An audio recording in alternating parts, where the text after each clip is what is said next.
to take on every challenge. It's a very basic principle. The truth is, modern psychology is just really coming to terms with these ideas. But in Torah thought, this was always very basic and very obvious. That's why, from day one, when you read stories of Genesis, of Adam and Eve, and later of all the different characters and personalities in the Torah, you'll always see it's a given that the love they extend to their children is their responsibility. Even when it comes to Adam and Eve, for instance, you read the first time a child is born. So Adam and Eve are created, according to the story in Genesis, by God. The Medrash says they were 20 years old. They appeared as adults on this world, in this world. As the entire universe was an adult universe. So when they ask the question, what came first, the chicken or the egg? The Torah answer is, of course, both. There were chickens and eggs. Because if you were Adam or Eve standing in the Garden of Eden, what would you see? You just appeared. You wouldn't just see seeds in the ground. There were trees, and there were stars in heaven, which means, based on light years, the universe appeared to them as it could have been millions of light years, because the stars were shining. They were not just beginning to shine. Starlight was already reaching Earth. Trees have rings. So they saw full-bodied creatures. Means they saw a mature universe. At the same time, they also saw the universe in process of constant regeneration, meaning there were also seeds. So we have both chickens and eggs in that response. In general, if you want to know a Talmudic answer to any question, the answer is usually both. It depends on what level you're talking about. So that's just a general overall. Something like Yogi Berra said, if I could quote him in the context of Torah, and he's a Torah sage, when they asked him, what do you do when you come to a fork in the road? And his answer is, you take it. Okay? So it means you do everything. You try all the options. It doesn't always work that way, but you get the idea. So, that being said, Adam and Eve came in as adults. So where do we have the first children being born? You have, of course, Cain and Abel. Now, that story doesn't end up being such a great story then, so I'm not really addressing that part. But I want to address one point. It says, interesting statement, that Adam and Eve, of course, ate from the tree of knowledge of good and evil, Eitz Hadas, Teverah, even though they were forbidden to eat. Just as another footnote, since we're doing a little trivia here, most people think it was an apple, right? Adam's apple is the expression. The forbidden apple. It's not accurate. According to the Torah, there's no opinion that holds it was an apple. There are four opinions, actually, what kind of tree the knowledge was. One opinion was an esrog, a citron, the esrog that we take on Sukkot. A second opinion was that it was grapes. It was a grapevine. The third opinion, figs, a fig tree. And the fourth opinion was that it was a rimon, a pomegranate tree. I believe those are the four. Second ta'ina. No, I'm sorry, not rimon. No. Strike that. With the recording going, we have to fix it. But a wheat stalk. Wheat. Yeah, those are the four opinions. And each have their sources, because the Torah itself doesn't say what kind of tree it was. It just says it was a tree of knowledge, tree of life, tree of knowledge. And each have their own opinion, but none of them is an apple. And I always wondered where that myth came from. And actually, I think it came from some distorted translation into Latin by other than rabbinic scholars. And you could guess yourself who that is. Based on a Tosfos. Tosfos is a commentary on the Talmud that says kimin tapuach choya, that the tree was kimin tapuach, which in Hebrew means like an apple. But anyone that knows Hebrew knows kimin tapuach is not a tapuach. Tapuach would be a tree, an apple. When you say kimin tapuach, it means it looks like an apple. It's like similar to an apple. And that's the opinion that is the esrog, which has a certain shape like an apple.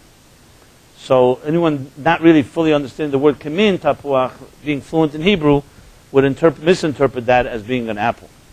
Anyway, there you go. If you want to use that on your next date or something to show that you know something, you could use that.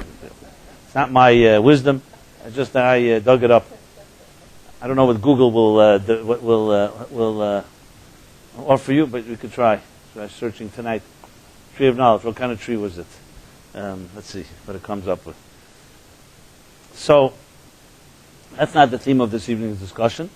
The theme was, the point I was making was that Adam and Eve, after eating from the tree of knowledge, so the Torah goes on, and this is one of the most profound verses, what happens next, the consequences. Now why is this so important? Because consequences always tell you, in the Torah, everything is cause and effect. And just as it is in medicine, or in any process of healing, one of the best ways to discover when something happens are the consequences. That's how science actually discovers things. We look at consequences. We look at the results. Because we were not there when it originally happened. When you see the results, you can retrace the steps to the cause. So in Torah, when you talk about effects, it always teaches you what the cause was like. So the concept of reward and punishment in general in the Torah, as I explained last week and many times here, is misinterpreted. Really, reward and punishment, all it is cause and effect. Like when you put your hand in fire, it's not that the fire or nature is punishing you or God is punishing you for putting your hand in fire by burning you. It's part of the cause and effect. So what was the effect of the eating from the tree of knowledge? So one of the effects, it says there, that Adam would have to, from here on, no longer be provided for income.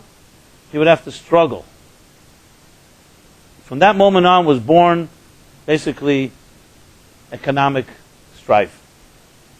So if you're going to trace the problems of the economy today, you can go all the way back to the tree of knowledge. Adam, Zeyes apecha teicha lechem, from the sweat of your brow you shall eat your bread. Whereas before, Adam could have spent his time meditating, praying, studying, connecting to God. Spirituality would have been his predominant preoccupation. From here on, now you have to struggle for your means.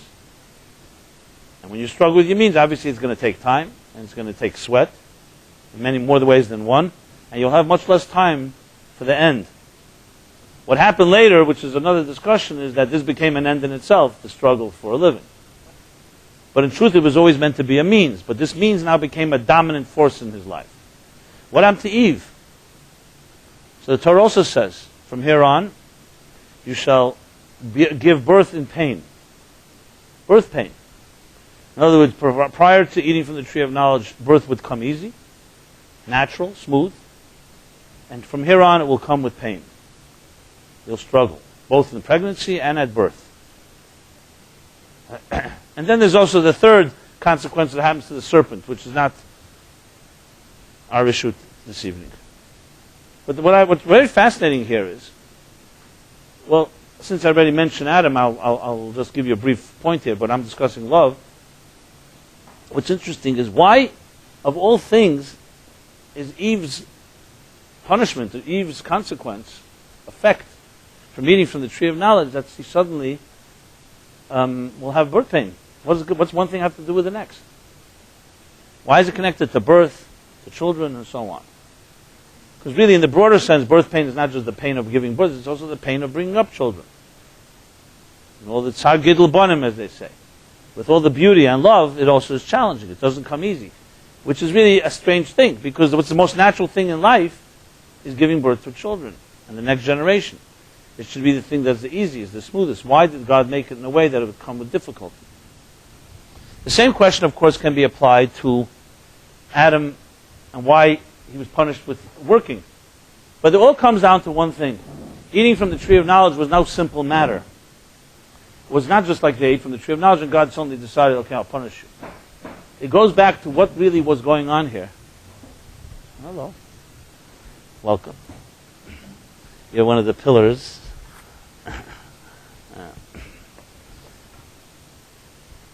And the story goes like this. The way it's explained in mysticism, Kabbalistic writings and Hasidic teachings, is that before the tree of knowledge, which is a watershed moment in history, there was a seamlessness that essentially dominated life. And that seamlessness was essentially that there was no dichotomy between who you are and what you do, between your soul and your body, between matter and spirit, between the purpose of things and the way you achieve that purpose. So Adam and Eve, as it says in the Torah, were not ashamed of their sexuality.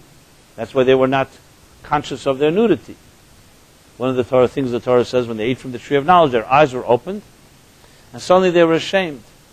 And they covered themselves. What about before? What changed? The answer is before their consciousness was as seamless as a child's. Not naive, and not stupid, and not narrow, but on the contrary, pure, innocent. Just like the rest of a human being is one extension of the soul, so too sexuality is connected to the divine, and there was no reason to be ashamed of it. Newborn children are not conscious of their sexuality because there's nothing wrong with sexuality. It's we adults that impose that self-consciousness or attitude, so to speak, that turns it into a whole complicated thing. Why? Because we have egos.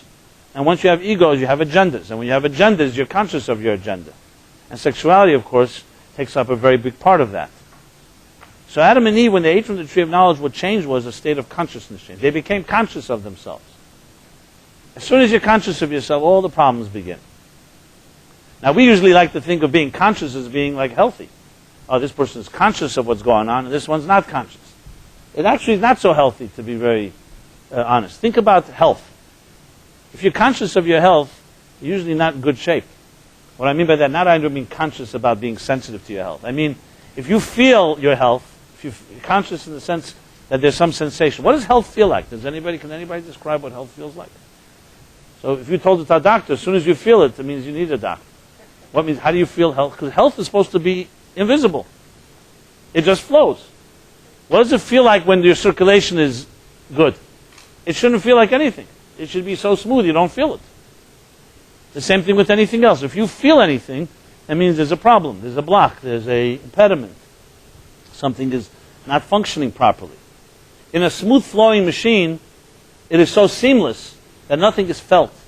So that type of thing called I'm conscious of it is actually a sign that there's two worlds. There's you, what we call the subject, and the object. There's you and what you're conscious of. So prior to the tree of knowledge, eating from the tree of knowledge, there was this seamlessness. Which is why God says to Adam afterwards, Ayeko, where are you? God didn't know where Adam was. He was hiding. Obviously, he wasn't talking about physically where are you. You ever talk to somebody and they space out and you ask, where are you? You don't mean, you see where they are. They're sitting right across the table. Where are you is like, where's your spirit? You left me. You're not with me anymore, so to speak. Your spirit's not there. Your mind is somewhere else. Your heart is somewhere else. So, where are you? God was saying is, I don't recognize you any longer. You were once a seamless, non-conscious creature where everything about you was connected to something higher. And now there's you and there's your experiences. Yes, some of them are very pure and holy experiences, but some of them are not. So ego per se is not the issue here. It's ego when it's divorced from higher purpose. Put it in simple terms. I don't know if those are simple terms, but at least in the concrete terms. So, with that being said, this is what happened when they ate from the tree of knowledge, and therefore it impacted both Adam and Eve accordingly. Adam it impacted in a simple way. Oh, now you're your own agenda?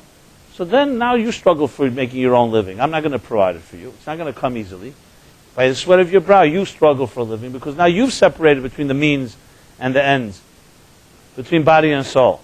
Had you been seamless and pure, I would have provided for you the resources to live your life, and you would have spiritualized it and could have occupied most of your life in the spirituality of things instead of struggling with the material. Now that you've become so-called a whole entity of your own, so now you struggle. And now you're going to have to find a way to reconnect your so-called your spirituality and your material part, or your sexuality and your more sublime nature. That's going to be a struggle. And with Eve, the same is true. Eating from the tree of knowledge of good and evil, in her intentions may have been, you know what, I will teach my children good and evil. How will they know what good and evil is? And God's response was essentially, good and evil in a healthy environment doesn't have to be taught. You sense it. Healthy people sense when something's inappropriate. You don't have to teach it to them. It's only in a world where there is evil and selfishness, that's when you have to teach people things. But think of it this way. It says when Mashiach comes, when seamlessness will be reclaimed, innocence will be revisited. So it says there will be a world where we will not need to be told that something is right and something is wrong.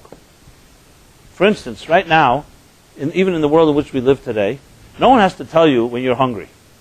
You don't need to open up a book and say, oh, it says I'm hungry and I better eat. Your body tells you. And same thing with fatigue. But when it comes to right and wrong, or comes to spiritual things, there you need to open up a book. Why? Why don't you instinctively know what's good for you, what's not good for you?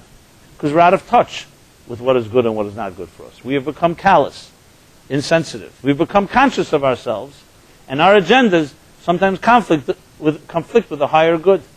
So you have to be taught.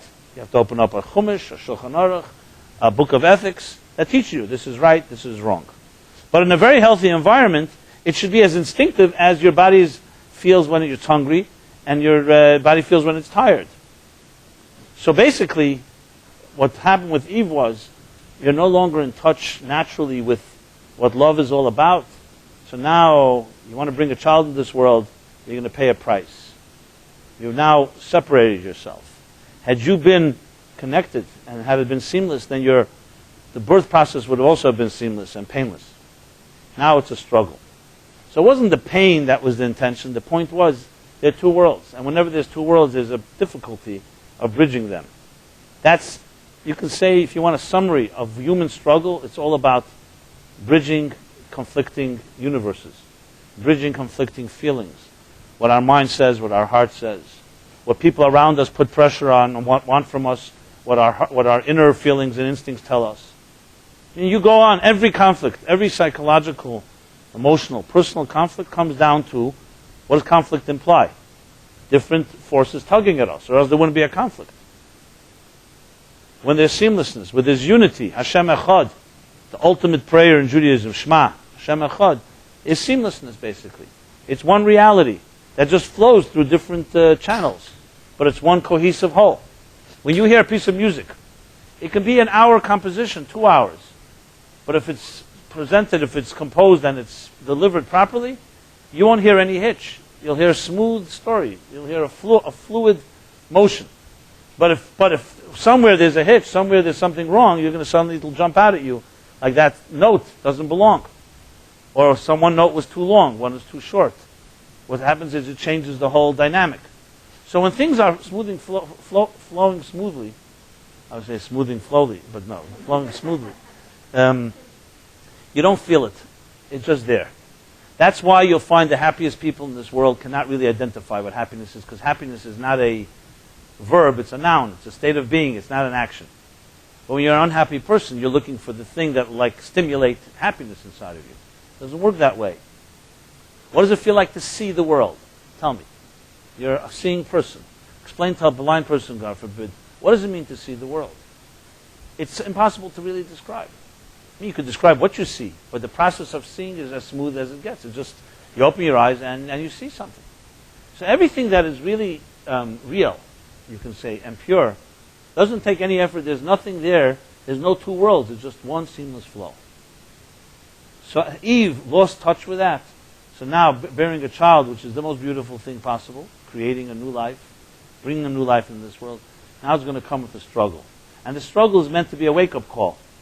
Don't take for granted that you know what you're doing with your children. You're going to have to pay attention.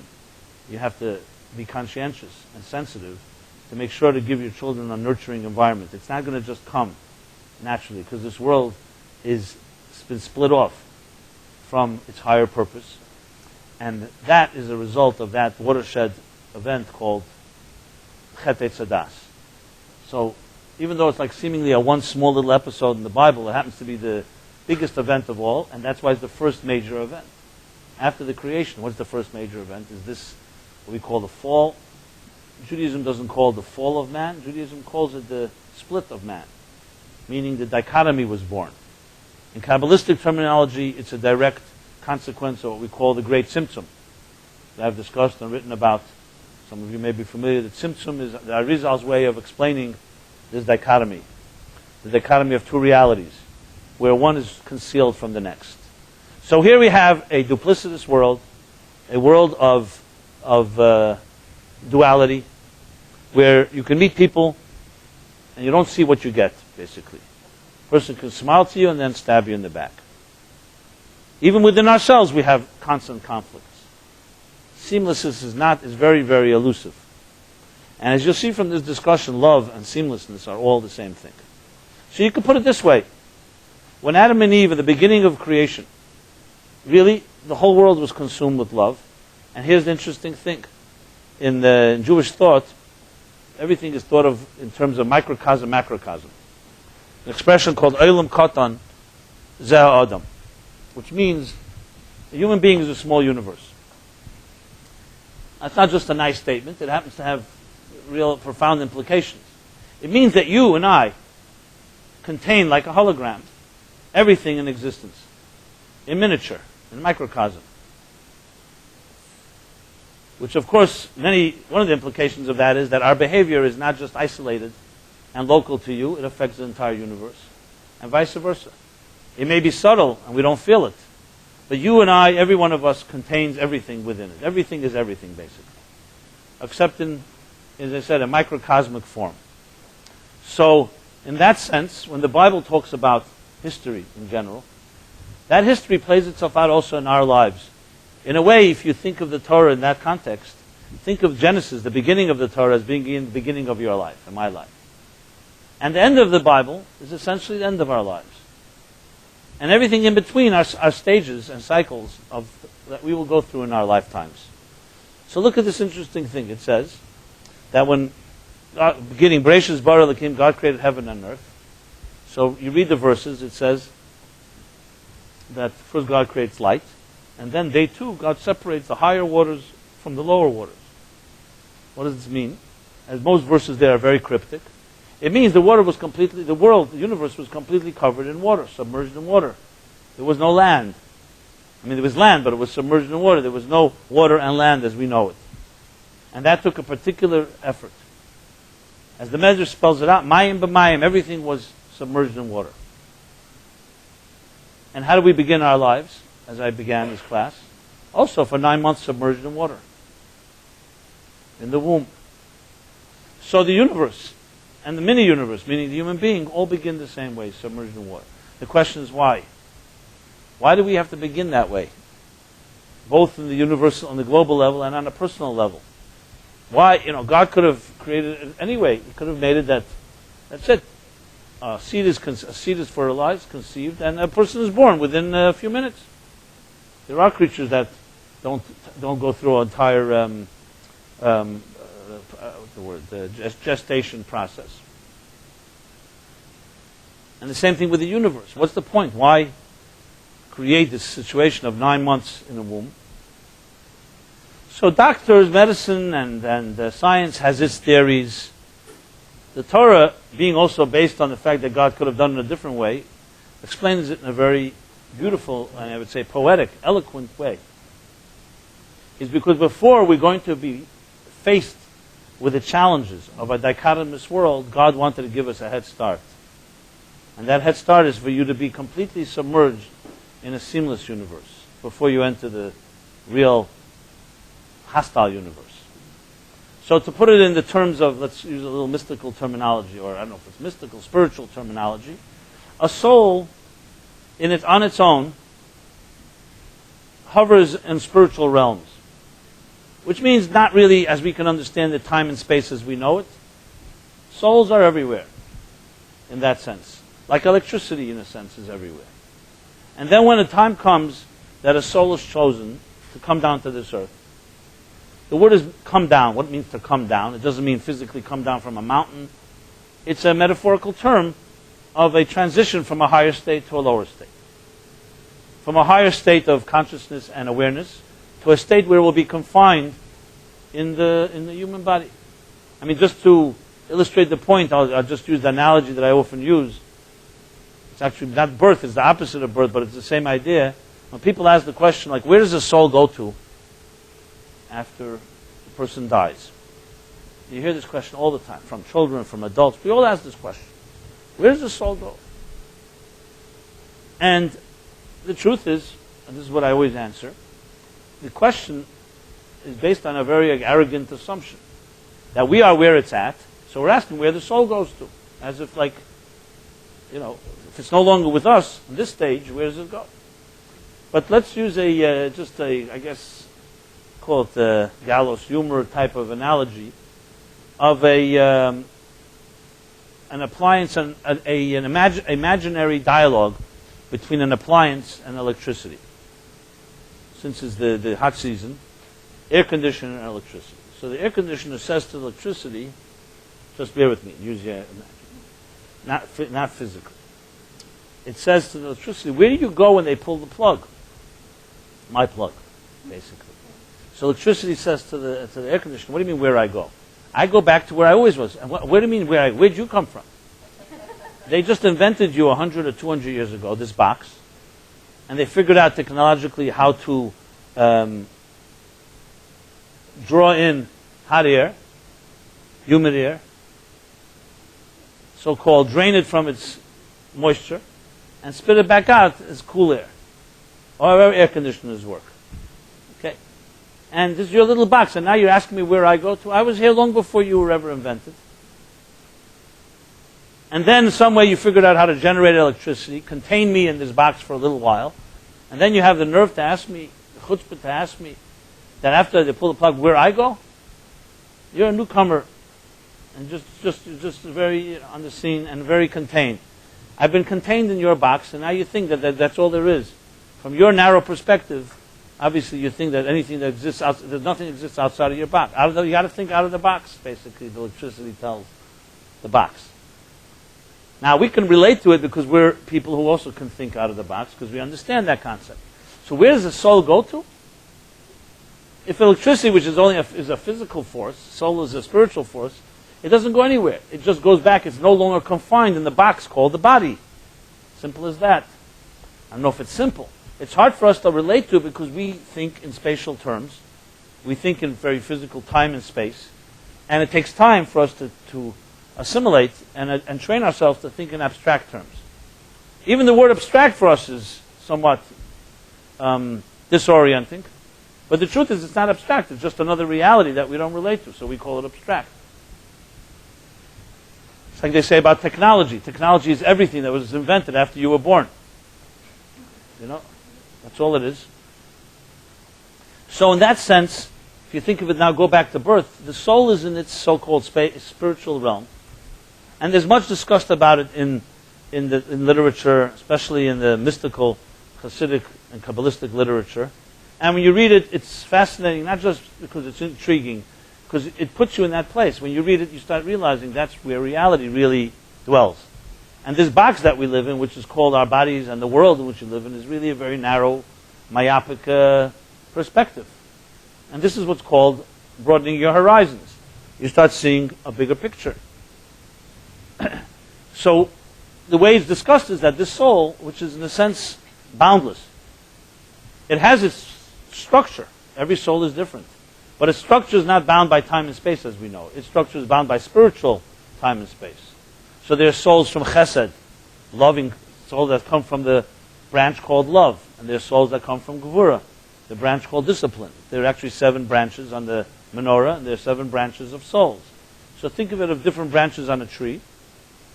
So souls also have personalities and have different strengths and different resources and different missions. But that difference is far different than the differences as we know them in the physical realm. So a soul is taken from its so-called non-box type of world, spiritual environment, and said, now the time has come for you to enter a box. And that box is called a body. And that box is called a physical universe. But because this journey is both traumatic and difficult, so it says, Masbir Nesei. God says, I will not just prepare you, I will feed you. I will nourish you and give you the strength to be able to deal with this transition. Because once you enter this box, you're going to forget where you came from. And when you forget, it's going to be very difficult. But you'll always remember there's something, and you're going to always be looking for something, which is really the root of all our search. It's looking for something that we either feel lost, or we feel is there somewhere, but we can't place our finger on it. This is the search that people are on. Some of us are more aware of the search, some of us are less aware. Some of us get so distracted with the box that we stop searching altogether until something happens in our lives. And then you wake up and then something tells you there's something more than this box. So the soul comes down through a very difficult, traumatic journey. And it's called a journey. You read this on Neshama Beguf. And as it comes into this universe, it's prepared. God did not want to do it in a jolting, extreme way. So we come in first into our mother's womb and submerged in water. Water is symbolic of knowledge. Mei Hadas HaTorah is the expression, the pure waters of knowledge. And actually, interestingly, when the Messianic times, which I referred to earlier, when the universe will return to its innocence, it also says in the book of Isaiah, what does it say? Kimala aretz deis Hashem kamayim layom mechasim. The world will be filled with divine knowledge as the waters cover the sea. Similar to the way it was in the beginning, in the Genesis. Because water symbolizes love, and water symbolizes unity, and water symbolizes seamlessness. When something is submerged in water, it's not about you, it's about the water that you're submerged in. Fish are considered to be the purest of species. The only ones that were not destroyed in the Great Flood. Because even though all the other animals were corrupted through human behavior, humans can corrupt animals. Fish could not be. Fish in Jewish law do not need shechita. They do not need to be slaughtered as animals, the shechita process. Fish are considered to be the purest of creatures. And in the mystical realm, in the mystical vocabulary, fish of the sea are like the creatures of the hidden worlds. Because anything submerged in the life source and is always aware of its life source is like Adam and Eve before they ate from the tree of knowledge, basically. So we begin our lives connected to our source, and it's only after 9 months that we emerge from there. It's really meant to be a preparatory stage before you enter the next stage of your life. And as I mentioned earlier, when things go well, our parents should be continuing that seamlessness, and if they were completely healthy, they would continue. They wouldn't quite submerge a baby in water all the time. That's not what's meant to be, but they would submerge a child in complete love. Because as much love as you give a child, we all know we'll need it later when we start discovering a world that's not so loving, a world that's selfish, where people with their own agendas, self-interest begins to dominate. This, of course, amplifies the tragedy of dysfunctional homes, broken homes, when children don't get that. Because then, suddenly, their lives are aborted in a certain way. Not physically, but the flow of love, the flow of water, the flow of everything that's supposed to be coming from parents, when that stops prematurely or in some way is limited, it has to have an impact on the psychological development of the child. Basically, you can put it in a simple formula, if you like, as brutal as it sounds, that our level of security and insecurity, of self-confidence or lack of self-confidence as adults, is in direct proportion of what kind of love we received, unconditional love in our earliest formative years. That doesn't mean it's the only factor, but it's a major factor. And don't ever underestimate it. Because what a child is receiving in the womb and then in the early formative years, what it should be receiving is the constant reassurance that as difficult as this world is, you are indispensable, you're significant, you were sent here, you're not negligible. Once you have that and you're armed with that and you go through your earlier years, and let's say your teen years, and then you enter the world and you suddenly realize, oh, this is not such a pure world as I thought it was, but you're armed because you have all that within you. Imagine if you don't have it, and then you suddenly face a world like that. Then you start questioning yourself, self-doubt, maybe it's me, and then you are really subject to the forces around you with little protection. And though each of our stories in this room and every human being on this earth is different, but more or less you can apply this formula to wherever you are. Every one of us can. It's just a question of extent, extreme, maybe different characters, different people, different environments, but the story of love or the lack of love is a very similar one that we all deal with. So the first thing we should all reassure ourselves is that no one of us got all that we needed, that's for sure. The question is how much oxygen was deprived. That's the real question. And one of the ways you know it is from how you play out your life today. As I said before, and that's why I mentioned it, cause and effect. You may not know the causes that cause your problems in your life, but you know the effects in how you live your life. Without a question, how you love or how you don't love, how you are in relationships, basically, is going to be the first expression of what happened to you earlier in your life. There's no question about that. We may not like to hear that, and we may run from it, because nobody wants to hear, nobody likes to go to the causes. We like quick fixes. So now let's move the clock forward. We're adults, so-called adults, chronological adults, in an adult world. And we are looking for relationships. At some point, we look for a relationship. We look for someone that we can connect with. So yes, I should qualify relationships itself as many levels. When we're in school and in kindergarten, we also have relationships. Those relationships are actually very significant at that stage in life. Though later it may not be as important, but at that stage, how you begin to bond or connect to friends is also very reflective of what happened to you in your childhood, in your home, and also will help develop your confidence, because as you begin to work with strangers, meaning going to school with friends and learning how to deal with them, will also shape how you will be later on. But when I mean relationships, obviously I mean the more called complicated relationship. I don't like that word, but that's the word everybody uses, complex relationships. On Facebook, I think half of people say relationship status complex, something like that. That's like a line everybody seems to be using. It's complicated, whatever that means. So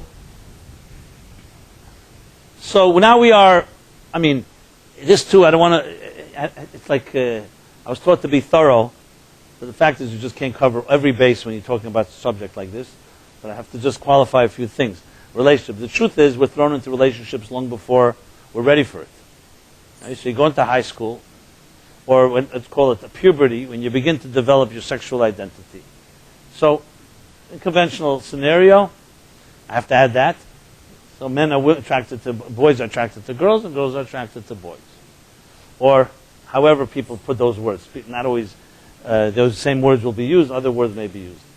I just don't want to get caught on any word here that someone says it's not exactly like that, But let's put it this way, sexual attraction begins.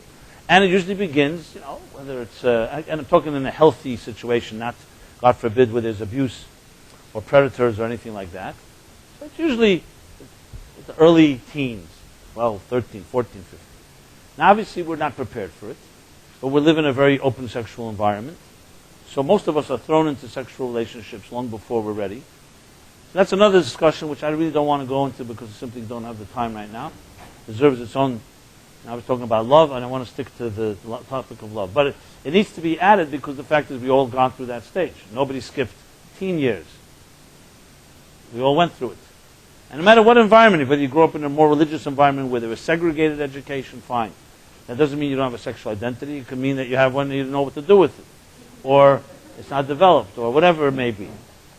But the sexual identity begins to emerge. Unfortunately, we don't have enough educated and sensitive people who are teaching us anything.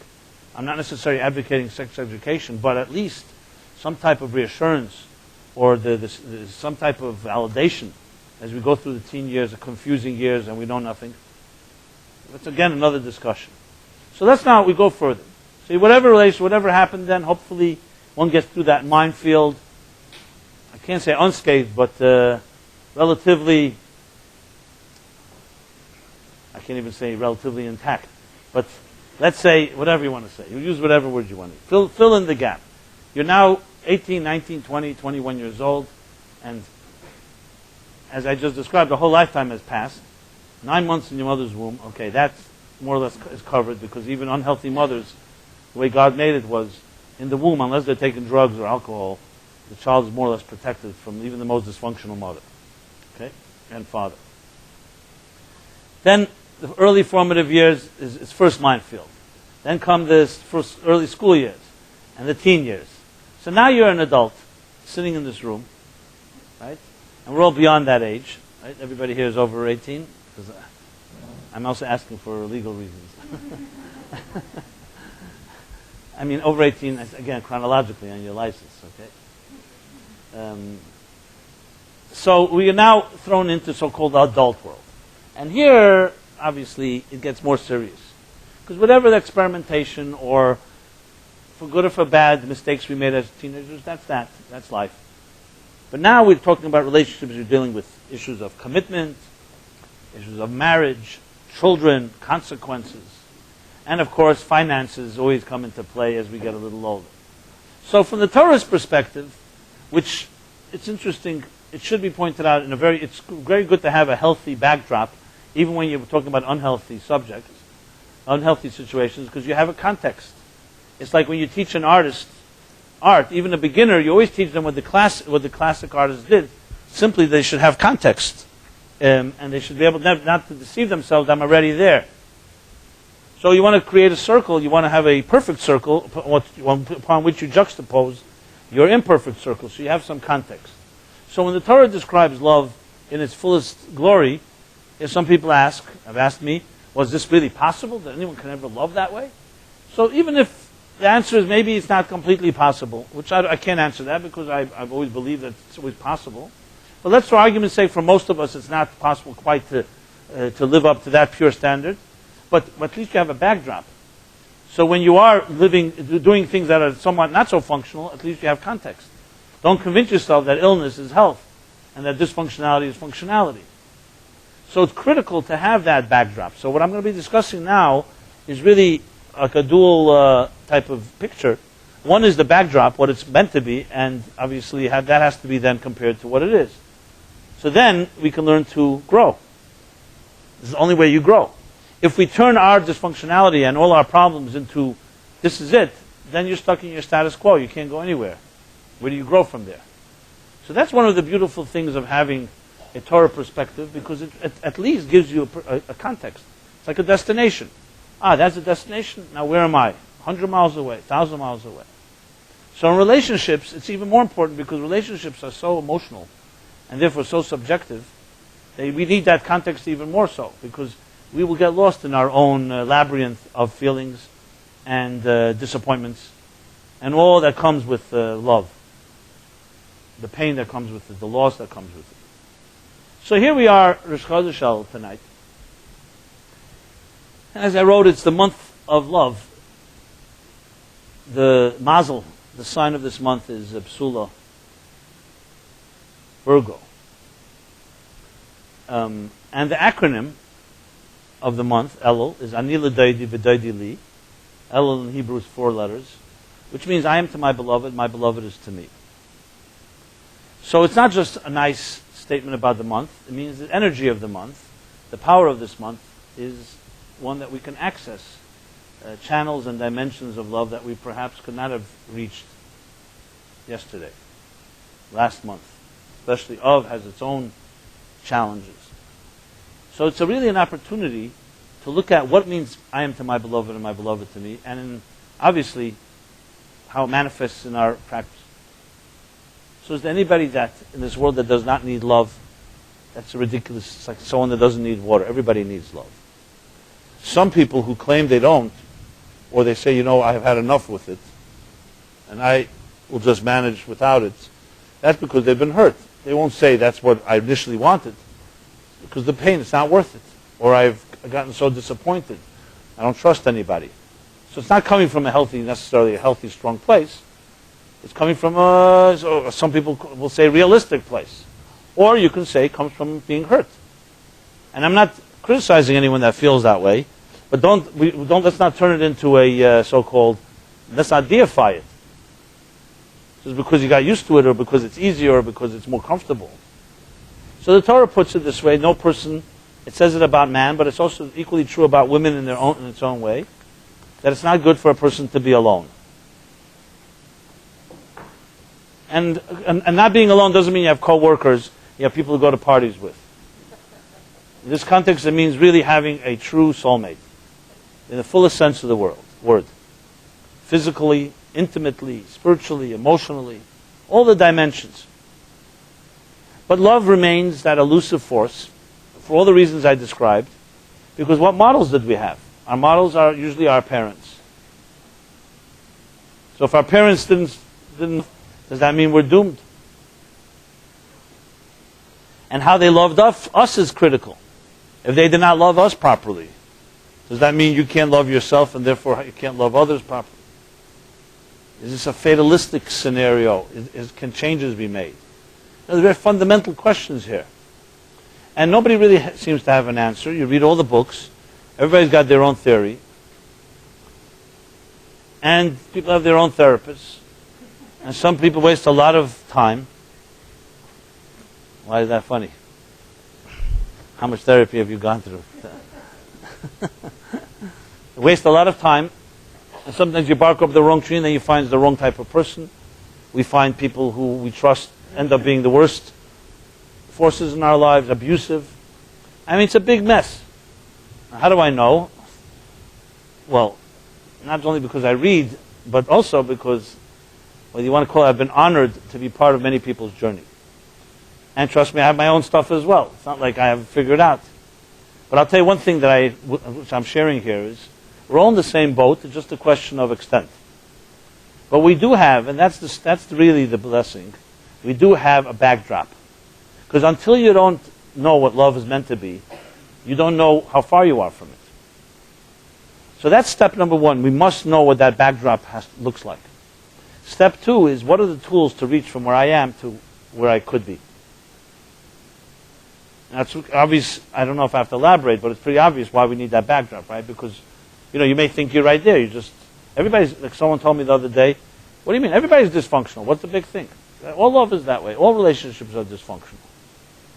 So it would make you cry and make you laugh if you didn't cry, as they say. So we have also a situation, unfortunately, which is called peer pressure, called blind leading the blind. So the more we watch television and read books and magazines and all those standards that it offers us, the more, in a way, it affirms our own distortions. So great. We have our distorted view of love, and then we're constantly being reinforced by everything around us.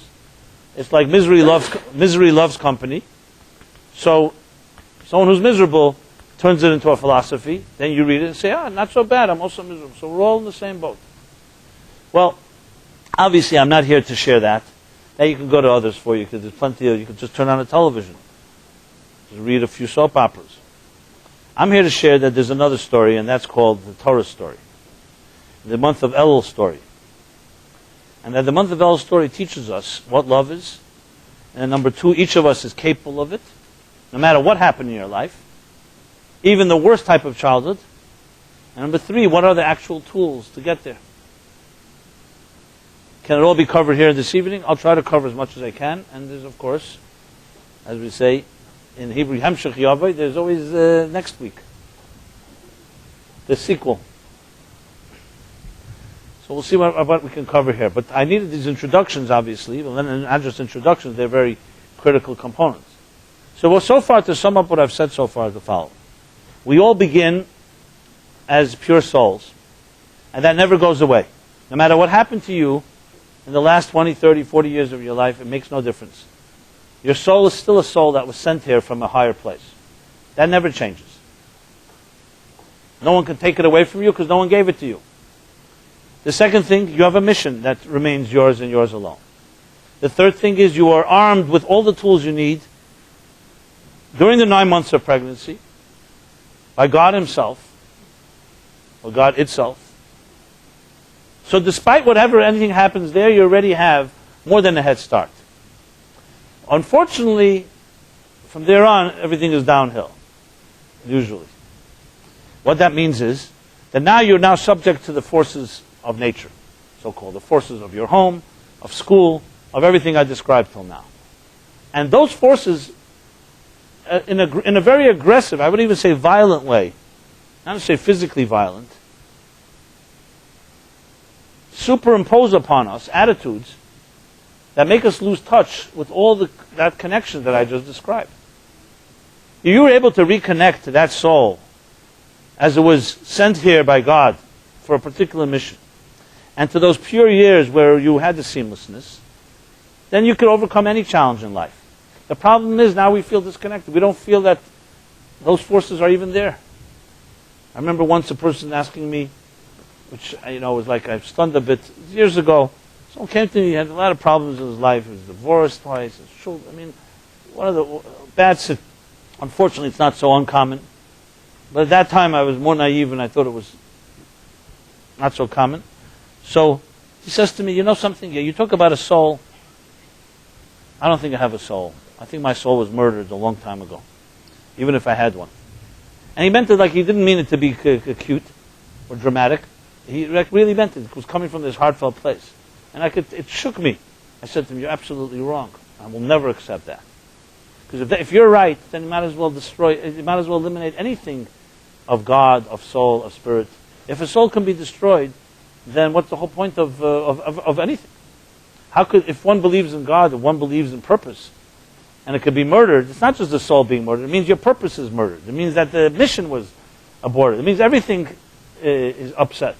So it's true when a person is subject to real pains of life, and we don't need more than a reminder like what people went through in the Holocaust. But Holocaust is, on that scale, they're personal Holocausts. People go through personal Holocausts. So obviously, I'm not here to suggest that it's easy. It's extremely difficult. A person's been broken many times in life. It takes over. But in a way, and this is what Jews taught us, and our ancestors taught us, was that nothing can break your soul. And no matter what, if everything's taken away, something still remains intact. And if I don't if I don't see it, my children will. And if my children won't, my grandchildren will. This is what Abraham infused and Sarah infused in their children. And I would say this is the reason Jews are still here today. Because there was a Vehisha Amdalanu, as we say Passover by the Seder. There was something, the promise, the faith, that withstood it all. Something unbreakable, period. And it wasn't just some type of blind belief. They firmly connected to it and dedicated their lives. That's why nobody could break them. Not Haman in Persia, not the Egyptians, not the Romans, not the Babylonians. Nothing could break a spirit that remains believing in itself and in its children and its grandchildren. And therefore, one gives up on that, then yes, if someone gives up on that, I can tell you right now, you might as well give up on everything. You can give up on relationships. You're definitely not going to find love if you don't think your soul is there. So the point that I'm making here is that it has to be a certain absolute conviction. Even if you don't completely believe it, you have to make believe you believe it at least. You believe that you believe it. Let's put it that way. That there is something that remains unbreakable. Point two is that you can connect to it. And point three, there are real tools that can be learned. And that's the real key to love and relationships. It's not just about some spiritual journey connecting to your soul. We're talking about connecting to your value, to your self-value, to your inner confidence. Because without it, a relationship cannot really work. Obviously, you find couples, and I've seen them, where one of them is very secure, the other one's very insecure. So they think it's a perfect match. He's giving me security. Or the other way around, she's giving me security. Perfect match. Well, as the Kotzker Rebbe once said, about relationships, he said, if I am I because you are you, and you are you because I am not and you are not. But if I am I because I am I, and you are you because you are you, then I am and you are. Did you get it? Beyond the poetry of it, it simply means this, that if your identity is all about as a response to another person's identity, it's not like self-generated, then you are not really there. Then all you are is an extension of the other person. And that person is the same thing. They're responding to you, then they too. So you don't have any relationship. A relationship is I am because I am. You are because you are. Before we met, we both have that security. Then we meet. Then you have a relationship. That is, in other words, ani l'deidi v'deidi li. It doesn't say one-way street. I am to my beloved. You know, I love somebody. Love is a dual process. It goes two ways. I am to my beloved, and my beloved is to me. That, of course, in a relationship, that doesn't mean that always both can be constantly in the giving mode. Sometimes we're weak, sometimes we're down. So the other person is doing more of the so-called transmitting or giving. That's how it is. But overall, there's a reciprocity going on, basically. And of course, it begins with ani l'deidi.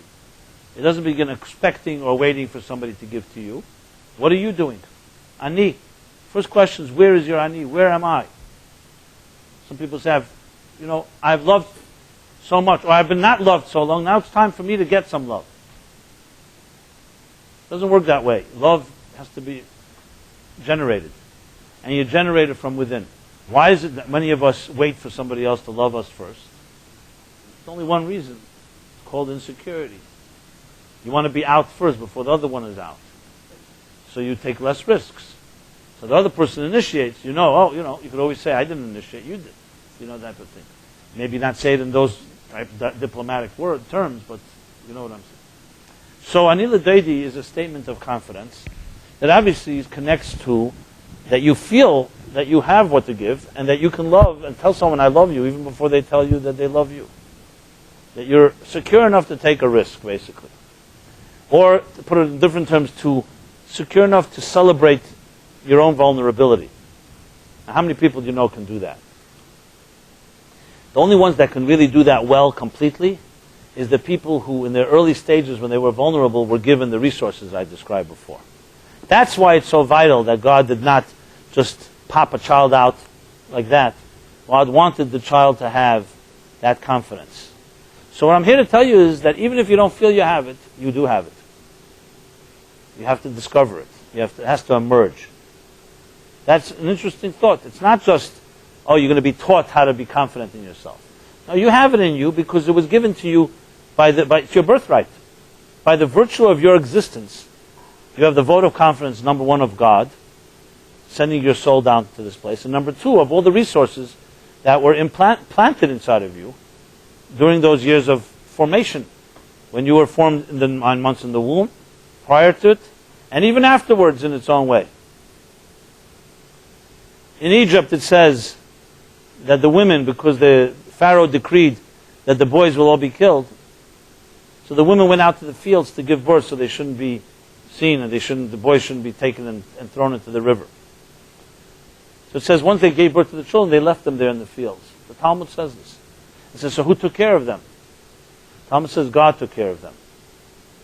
There were certain plants that gave some milk. And basically that they were fed by God. That's what it says. Miraculous or through nature or whatever, however you want to interpret it. And the question that's asked is why we told this story. Why is it relevant to us? And the answer is because all children are fed by God in some way. Even when you grow up in an abusive home. And even when there's a Pharaoh who wants to kill a certain part of each of us, the masculine within each of us, and all of us have it, even the woman, there's a part that it protects. She'll say, so where's that protection? My life has been miserable due to my abusive home. The answer is it lies inside of you, and the day will come when you're ready, and if you do the work, it will emerge. Emerge is the word. Not will be given to you by anybody. And good therapists or good mentors or good teachers will teach you how to access resources you have. And this is not a small difference. It's critical to know that we have it within us and doesn't have to be given to us. So why does this seem so difficult then? The answer is because, as I said, we've been brainwashed. Years and years of being convinced or being hammered away that you are worth not much or worthless or been treated in such a way, you begin to convince yourself that's what it really is true. Why do children of divorce, for example, blame themselves for the divorce? I always thought about it. I've asked many professionals. Why? It's not logical. Two adults, they're your parents. I mean, no one should know of it, and they divorce. Why do you blame yourself? Like as if you did it. You didn't do anything. And I'm not talking about parents who blame their children. There are those that do that too. Because that type of thing. If it wasn't for you, children have heard from their mothers or fathers, he would never have left me, etc., etc. But even not that instance, why would children blame themselves? And all abuse, by the way, the victim blames him or herself. Why is that? Why, when you become an adult, can't you just say, hey, that person was a criminal, and there's something wrong with them, not wrong with me? There's a reason. One of the reasons, and the reason that resonates with me at least, is because children are pure. And they expect love from their parents. They expect that their parents are perfect. So if something is wrong with their parents, they never say the parents is the problem. They say, who else could be the problem? There's no one else but me. In other words, for a child, it's intolerable that the person who's supposed to be giving love to them can be doing something wrong. They just can't accept it. So you blame yourself. That needs a lot of work to undo. It's irrational, but it needs a lot of work because it's really coming from a very pure place. It's coming from that expectation of love that you don't want to give up on. Remember, for a child, walking out of the door of the house is like walking off the earth. To us adults, it seems logical. Someone's hurting you, just get out of that place. It's not so logical. You see people continuously going back to abusive situations. But why doesn't it make sense? Well, a child should say, this home is a sick place. I just walk out the door and go somewhere. But for a child, there's nothing outside the door. A child doesn't think the world out there is going to protect me. The child thinks that you're walking off the earth. All I have is the love of my parents. I mean, it's hard sometimes to put ourselves in the shoes of child psyche, but that's what's going on. So the child has all the resources, except the events in our lives begin to wear us down, and we create a whole new personality, essentially. And this is the personality that is essentially dating and trying to get into relationships. So you really have two people within each of us. One is this pure, so-called loving, seamless soul that is locked somewhere inside of you. And another one who's developed all kinds of, sometimes very sophisticated mechanisms, including defense mechanisms, and it looks also very cool and seemingly so confident. And all it is a scared child who's just maneuvering and trying to figure out how to find love in this world. So to understand that there's that person within you that really knows how to love and be loved is a whole revelation and critical to come to. Now, I know this may sound like the long, short road. You say, well, why can't I just fix up some of my things inside of me? Give me a few new techniques. I'll do it differently next time. And may God bless you. If you could, by all means. I counsel people and they ask me. Of course, you always try the Band-Aid approach. The Band-Aid approach. You deal with the symptoms. I'm, of course, talking about when that doesn't work. If it's a few minor adjustments and you just need a little coaching, by all means. No one suggests you have to go dig into the whole foundation of your life to figure it out. Unfortunately, however, and you see this when you repeat patterns, different names, different years, different cities, but the same problem, the same conclusion, then you come to realize that it's not just about a few symptoms that you're going to fix.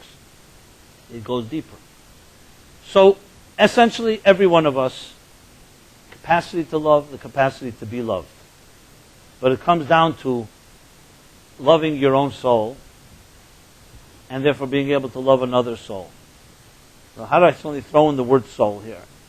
Because as some of you may recall, to turn things a little more practical, in a loving relationship, you're looking for love in relationships. So usually, I remember I gave a class in a learning annex here in New York. It was on relationships. And I opened up with a question, how many of you, around 50 people there, men and women, how many of you believe in love forever after? Eternal love. One relatively younger woman raised her hand. And I waited. 49 did not, one did. I was a little surprised, not because I thought they believed, but because I thought they'd fake it and say they believe. Because most people don't like to admit they don't. Sounds good. Love forever after. How many fairy tales are built on that? Movies, books, And I asked the people why, you all seem to be very, so-called, not very optimistic. Yeah. And they began to say, listen, once you've been around, you see, it's a nice ideal when you're 18 years old.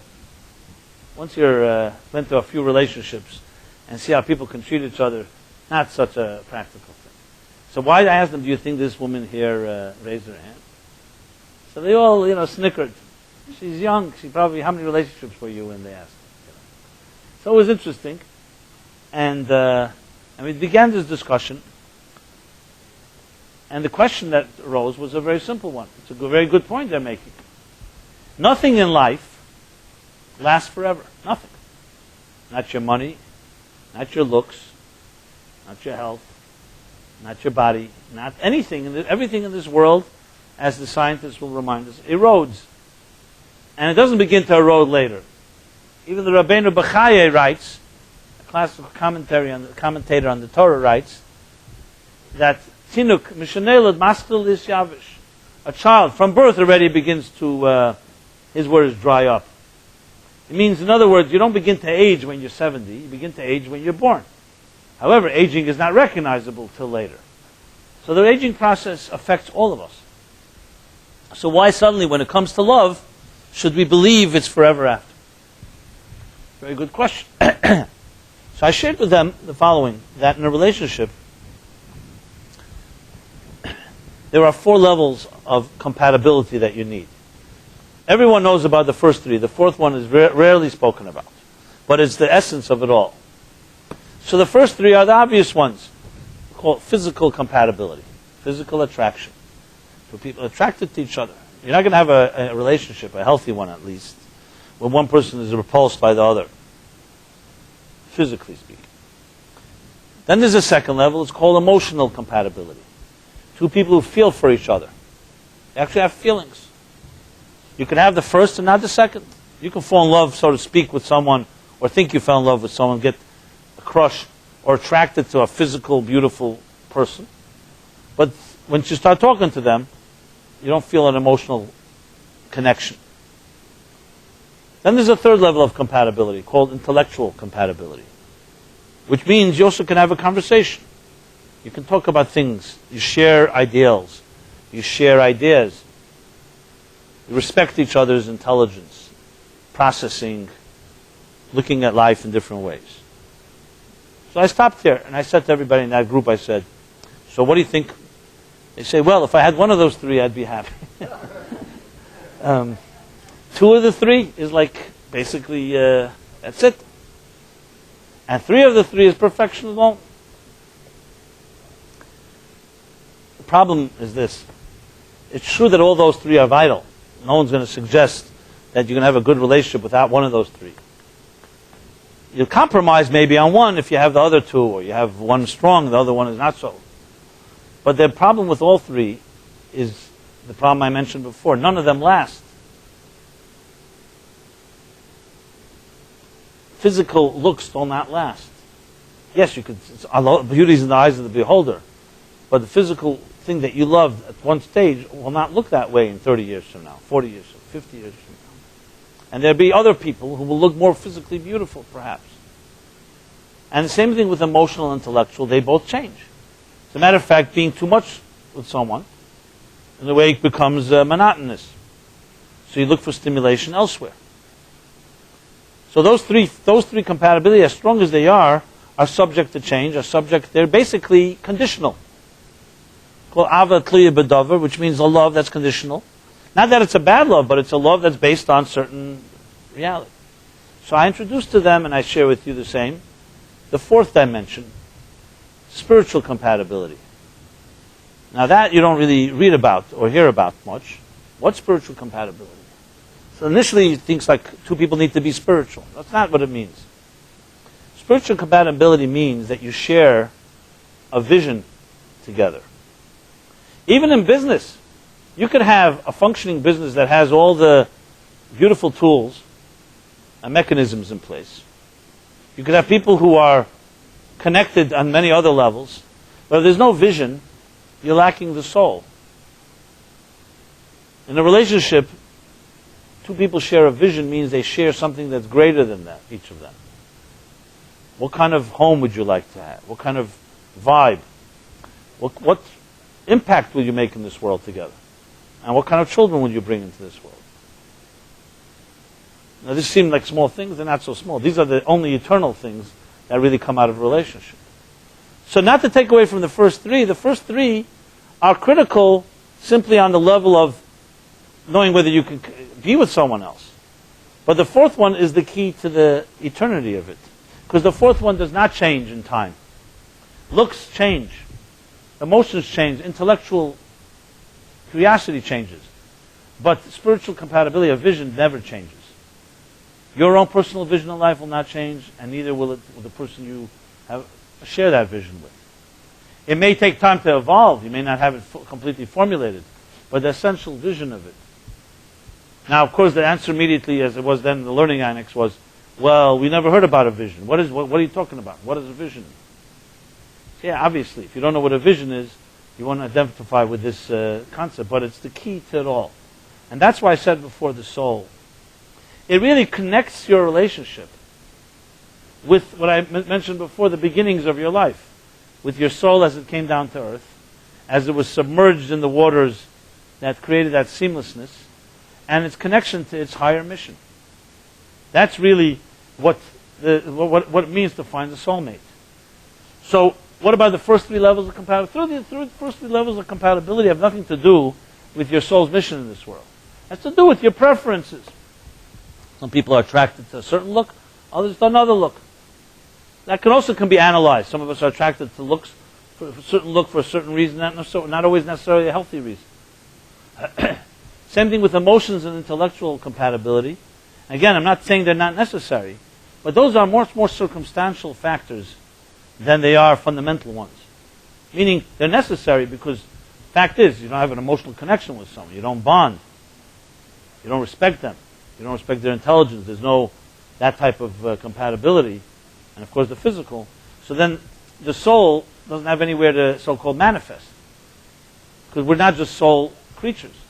We're not just driven by soul visions. But behind it all, like the foundation of a building, the building can be beautiful. But if the foundation is not there, how long can it last? That's why we call it binyan adeyad, al yuseidei hateiru mitzvahs. It's a binyan, it's a structure, and it's standing on foundations. There was a woman that complained to the Rebbe once that she was like the wife of, a couple that were shluchim. They had opened up a Chabad house in some city years ago, and he was doing his job, she was doing. They were both partners in this. But she complained. She says, my husband always gets the credit, sits at the head of the table. He's always getting the compliments, even though I'm doing more hard work than he is. So not to dismiss what she said, the Rebbe responded to her, how many times do you hear when someone comes into a beautiful house, they say, will they ever say, look how beautiful the foundation of this building is? They'll say it's a beautiful chandelier, a beautiful couch, sofa, nice floor, nice painting, nice... In other words, we don't recognize, and we don't even see foundations. Again, this is not a justification for someone not giving the compliment. And it's not that a woman is only a foundation and a man is only the paintings on the wall, even though sometimes that's the case. Both should be part of both, obviously. But there's a certain element that's necessary to emphasize in this. And this is what's forgotten, because we live in a fast food world where the cosmetic is more powerful than the internal. And even though everybody says, don't judge a book by its cover, I'd like you to find one human being on earth that doesn't. That's why they spend billions of dollars designing book covers.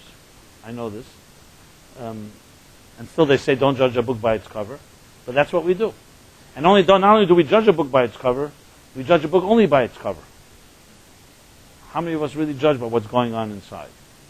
Look at packaging. You buy these packages. The package is more powerful than what's inside. Till you get the thing that's inside, it can take forever. You ever get one of these real elaborate gifts?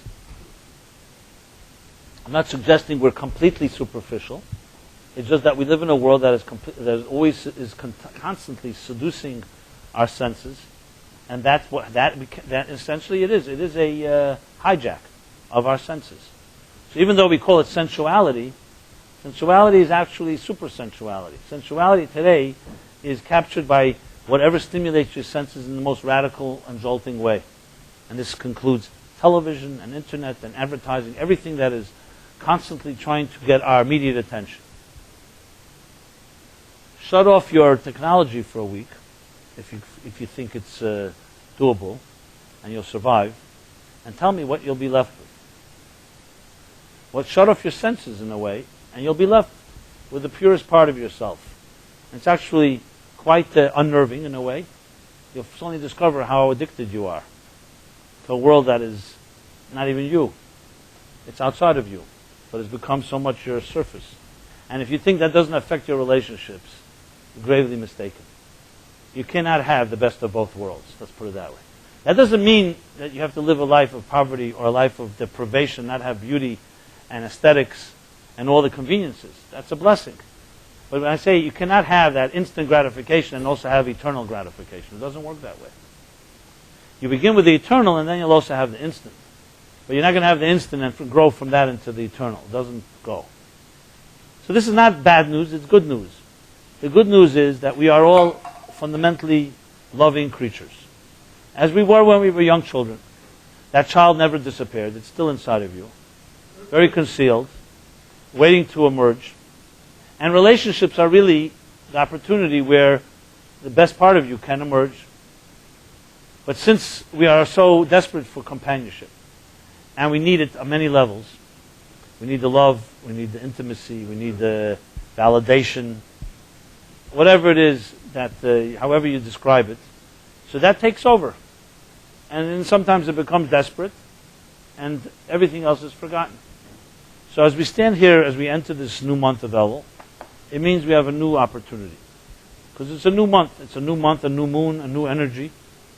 And that energy is simply an energy that helps cut away some of the clutter so that the love within you can emerge. A few key points is, number one, to summing up, is that you have to initiate. You cannot wait. As insecure as you may think you are, or, maybe that's not a good way to put it. Most of us don't think we're that insecure. But as insecure as you may be, and as defensive, you have to be able to initiate. Now, how do you do that without being hurt? Well, first of all, there's always going to be a risk. And second of all, I'm not suggesting you don't use your seichel, you don't use your mind to navigate. You obviously have to find people that you can sense an element of trust. Just to become giving and loving just to anybody is not necessarily the wise thing to do, because we do live in a world of predators and selfish people. So it's important, obviously, to, before you open up, to have a certain element of observation, of research, as they call it, due diligence. But there comes a point where you cannot allow yourself to just remain closed or locked and wait for something, because then you're essentially, what you're doing is feeding into your own fears, and then they just become stronger. Is this an easy process? It's not. That's why I think it's very difficult to do on our own. We need friends.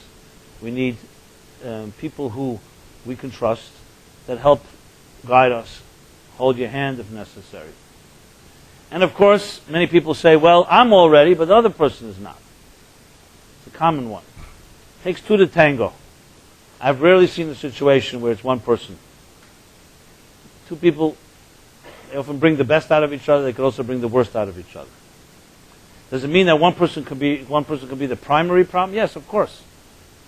But the fact is, if you're in it, why are you in it if the person is such a problem in the first place?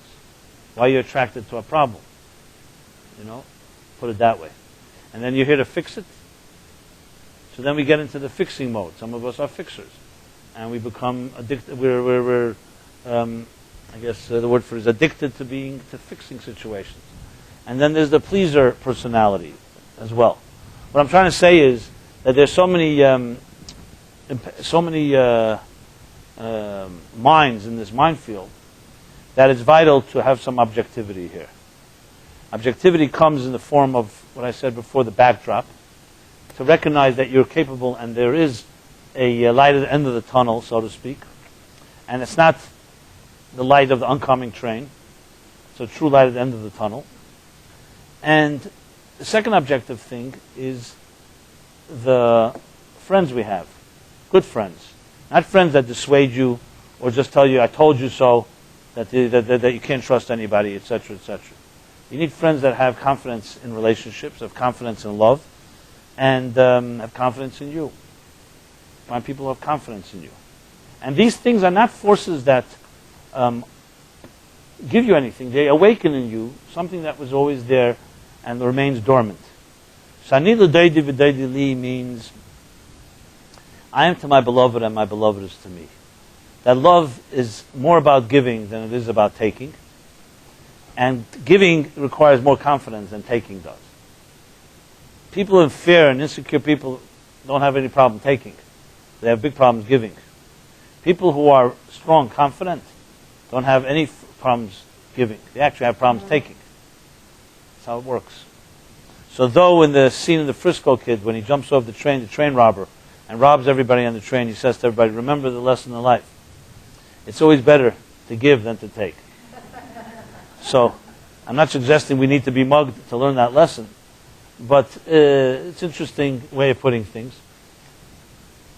It feels easier actually to take than to give, but the truth is, it's more natural to give than take, because that's what builds confidence. People who are secure people, you'll see they don't have difficulty giving because they don't feel they become less for it. They don't become less, because when you give of the soul and you give of light, look at a flame. A flame can light another flame and the first flame doesn't get diminished. In the material world, things get smaller when you give away from it. In the spiritual world, things get greater when you give. So that type of mindset and attitude is essentially the elul mindset. Second point that I want to emphasize, which I'll elaborate more in coming weeks, is that elul, interestingly, does not come in a vacuum or a naive state of love. Actually, elul's love comes after serious betrayal. Because today, the Medrash says, is the day when Moses marches back up on the Mount Sinai for the third time. For what purpose? To beseech God, to ask for forgiveness for the people who built the golden calf.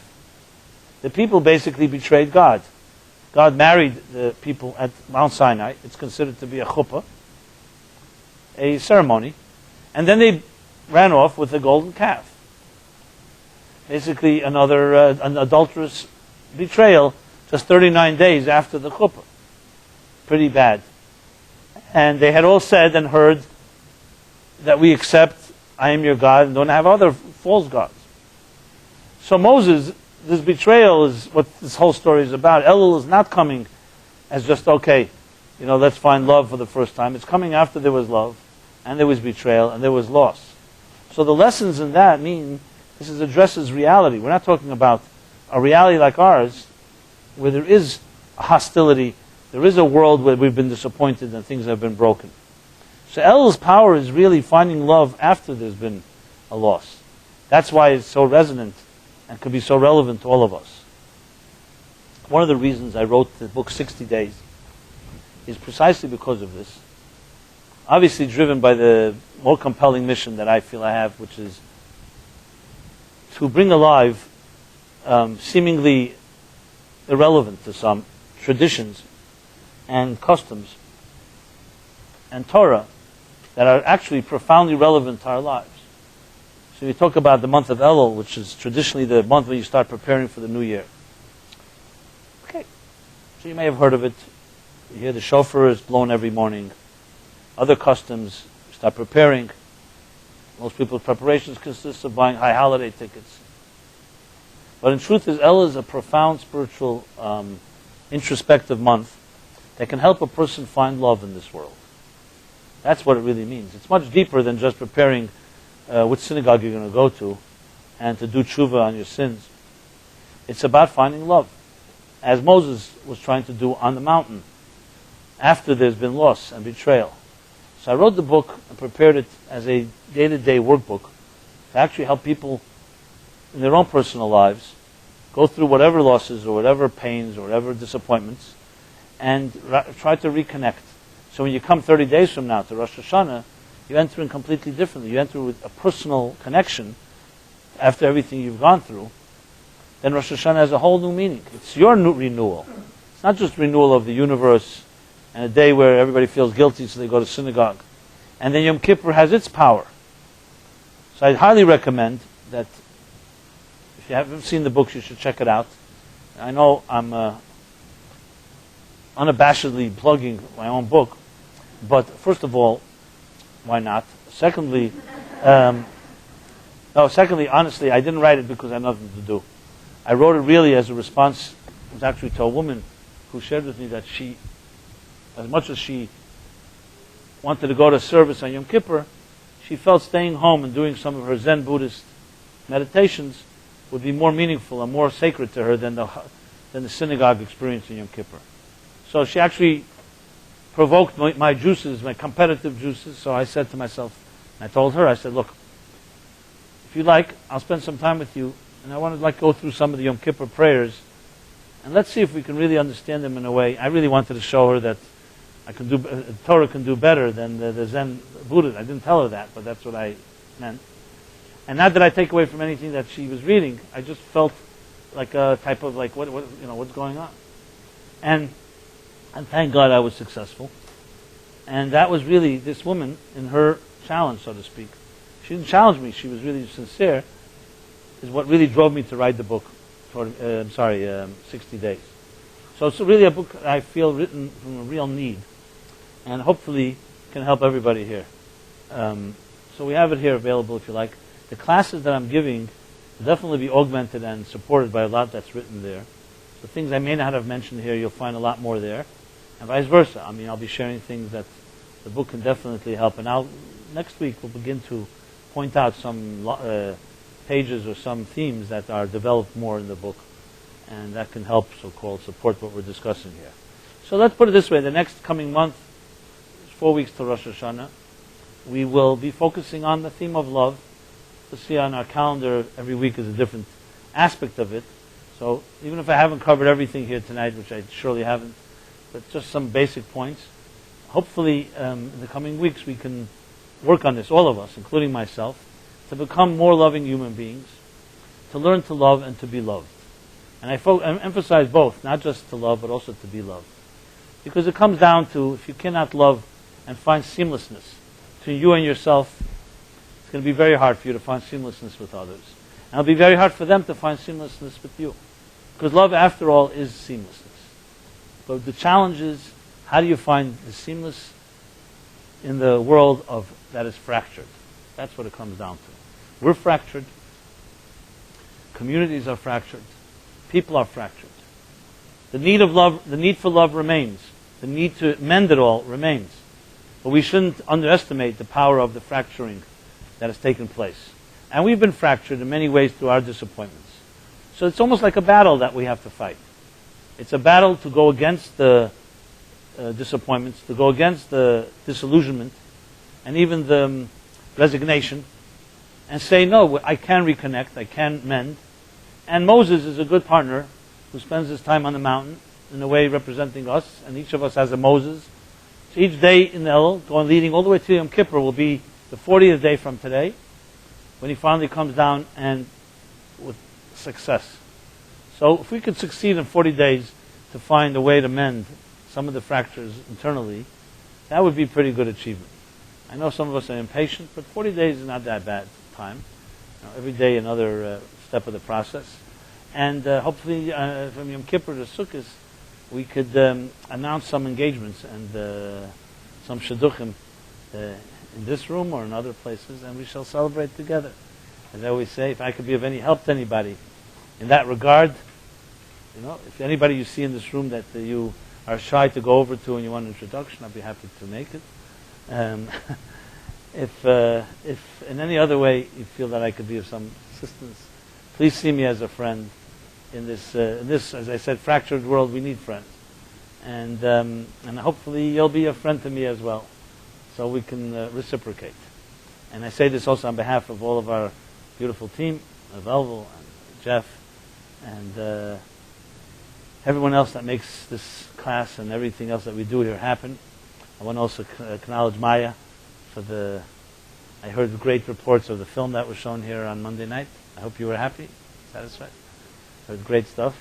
And much more to come. So this space is going to be an oasis of love, let's put it that way, where we can not just escape, but also take from here and spread it out and conquer Manhattan. That's what Leonard Cohen said. First we take Manhattan, then we take Berlin. So that's our goal. That's our objective. Yeah. So I'll announce that tomorrow Philip, who I should also announce that Philip is doing his performance about the Baal Shem Tov next coming night. You could ask Velvel or Jeff for more details. Or Mark as well. Mark is here, Mark Belinsky. And tomorrow night Philip, singer-songwriter Philip, homegrown from the Meaningful Life Center, will be here doing his unique class. And what else can I announce? Again, I dedicate the class to Chaim and Mordechai, right? Very prophetic names. So the Neshama should give you strength. And since you may be planning for high holidays, We are going to be doing the high holidays here in this space. I will be leading them. So if you're interested in more details, please speak to me or to Velvel or call my office. We're also going to have the Rosh Hashanah meals. In Kippur there's no meal. There'll be a breakfast after Yom Kippur. But if you want a truly personalized, meaningful service, that's what this is going to be like. Probably unique. And I definitely invite and welcome yourself or anyone else you think that this can be benefit. So we'll be doing the Rosh Hashanah Yom Kippur here, which is exciting. And more to come as we continue our efforts. So everyone have a very pleasant night and a good month of Elul, a month of love. May you find love. May you be loved properly. And it's always an honor and pleasure to share a few words with you. Thank you.